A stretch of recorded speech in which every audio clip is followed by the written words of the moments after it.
Hindi tsatsa ang lunas sa mga totoong problema ng mga Pilipino ngayon. Klaro ang daing ng taong bayan. Patuloy na pagtaas sa presyo ng bilihin, kakulangan ng trabaho at kita ng manggagawa, at isang pamahalaan na tila walang pananagutan at tugon sa mga totoo nilang pangangailangan. Mandato ng saligang batas na gawing prioridad ng gobyerno ang pagpuksa sa kahirapan, paglaban sa di pagkakapantay-pantay sa lipunan, pagprotekta sa karapatan ng manggagawa, at paniniguro na lahat ng Pilipino ay may oportunidad na pagandahin ang ating buhay.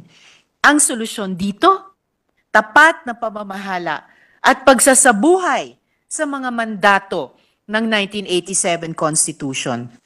Hindi ang pagwawaksi nito para sa pansariling interes.